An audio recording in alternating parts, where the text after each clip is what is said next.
Okay, so today we'll be discussing about the various types of hammers that are used in pile driving. As we all know that in order to drive a pile into the soil, we need a hammer which will provide blows to the pile cap, and later on the pile will be inserted into the soil strata. ठीक है, तो फिर आज हम जो बात करेंगे वही जो आपके मेथड्स होते हैं, आपके हैमर्स जो होते हैं उनको यूज करेंगे। सबसे पहले हम इंट्रोडक्शन जो हमने पहले भी पायल फाउंडेशन की थी, तो आप सबको पता है कि एक लॉन्ग सिलेंडर फाउंडेशन मेंबर होता है या टिम्बर का या स्टील का कंक्रीट का बनता है, और इसको हम लोड को ट्रांसफर करने के लिए यूज करते हैं ऐसी जगहों पर जहां पर आपके जो सॉइल का जो बियरिंग कैपेसिटी है वो ज्यादा बियरिंग कैपेसिटी सॉइल की डेप्थ में जाके होती है। ठीक है, जो उसके अपर वाली लेयर होगी सॉइल की वो ज्यादा कोहेसिव नहीं है, तो ऐसी जगह पे आप पाइल फाउंडेशन यूज करते हो।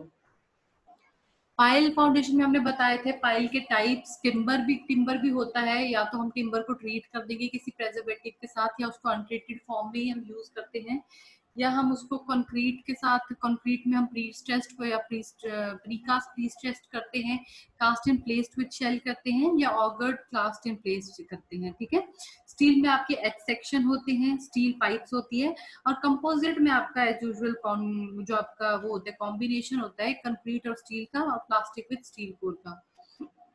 तो जो आपके पाइल हैमर्स होते हैं बहुत वेरियस टाइप्स के होते हैं। एक होता है आपका ड्रॉप हैमर, फिर आपका होता है सिंगल एक्टिंग स्टीम और कंप्रेस्ड हैमर, फिर आपका होता है डबल एक्टिंग स्टीम और कंप्रेस्ड है एयर, फिर आपका आता है डिफरेंशियल एक्टिंग स्टीम और कंप्रेस्ड एयर, फिर आपका आता है डीजल, फिर आता है आपका हाइड्रोलिक, और फिर आता है आपका वाइब्रेटरी ड्राइवर्स। तो जो आपके ड्रॉप हैमर होते हैं वो आपका हैवी मेटल वेट होता है। ठीक है, drop hammer is a heavyweight metal that is lifted by a hoist line, then released and allowed to fall on the top of a pile.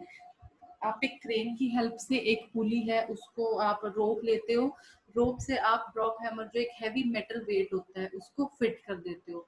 तो क्या करते हो, आप उसको उठाते हो एक लेवल तक, उसके बाद आप उसको छोड़ देते हो under the action of gravity. ठीक है, तो वो पाइल के टॉप पे पड़ता है जाके। Because of high dynamic forces, a pile cap is positioned between the hammer and pile head. जो हमने डिस्कस किया था कि हमारा जो पाइल होती है, पाइल फाउंडेशन होती है, उसका जो हेड होता है उसको प्रोटेक्ट करने के लिए हम एक पाइल कैप लगा देते हैं, ताकि जो पाइल का हेड है उसका वो डिस्टर्ब ना हो जाए या वो टूट ना जाए, डिस्टॉर्ट ना हो जाए।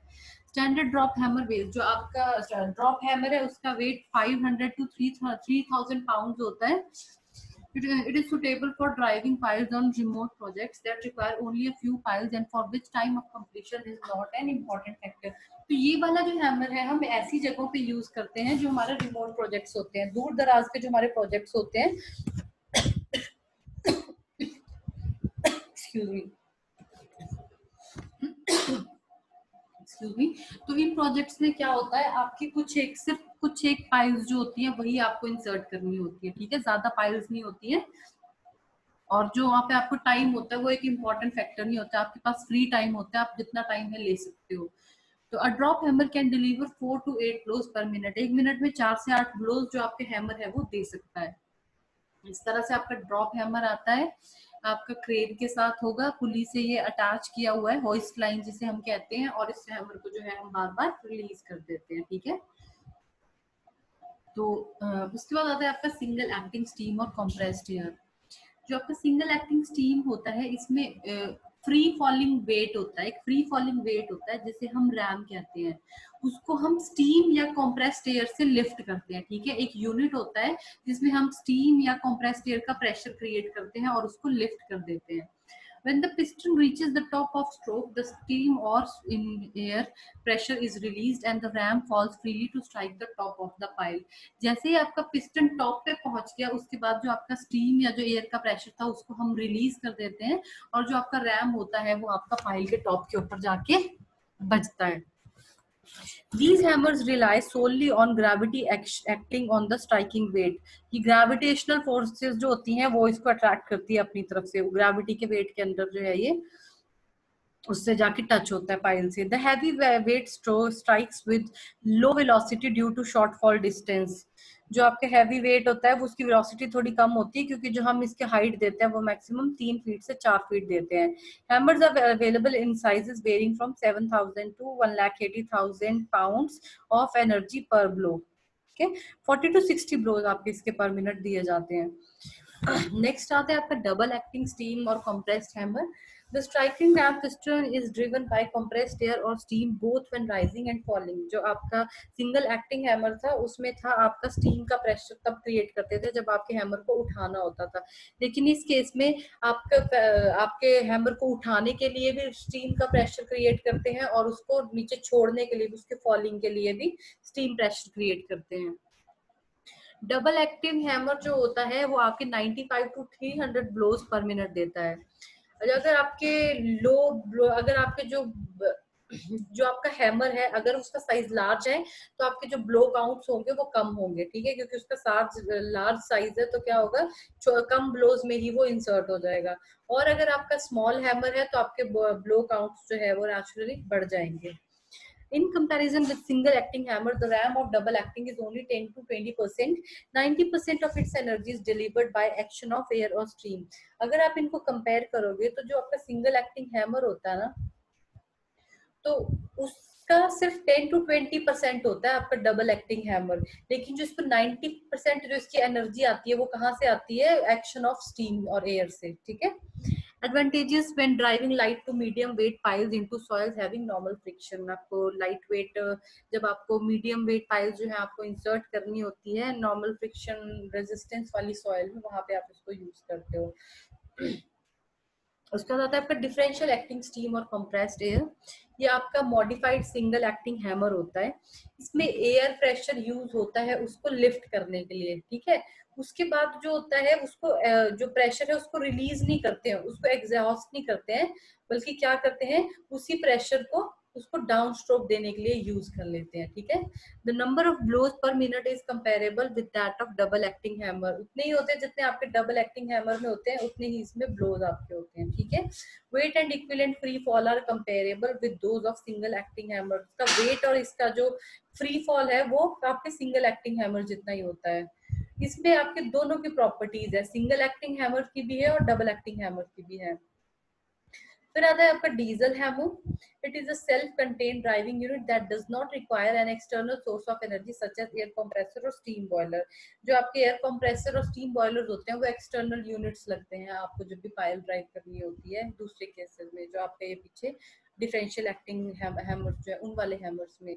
लेकिन जो आपका डीजल हैमर होता है ये एक सिंगल यूनिट होता है, इसको कोई भी एक्सटर्नल प्रेशर क्रिएट करने वाले यूनिट की जरूरत नहीं होती है.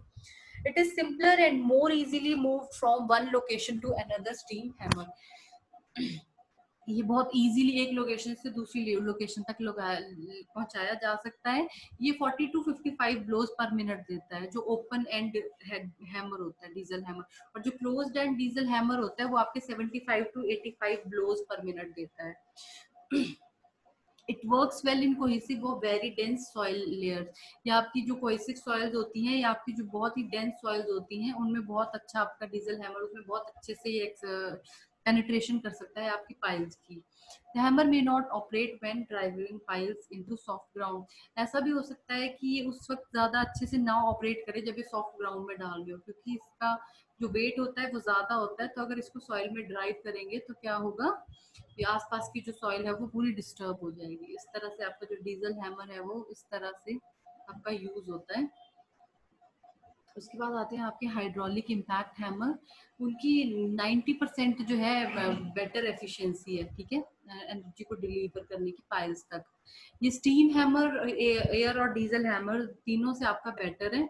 इस पे ये किस पे काम करता है कि जो हाइड्रोलिक फ्लूइड के ना डिफरेंट डिफरेंट प्रेशर होते हैं. डिफरेंशियल प्रेशर जो आपका होता है हाइड्रोलिक फ्लूइड का, हाइड्रोलिक फ्लूइड का, उस पे ये ऑपरेट करता है.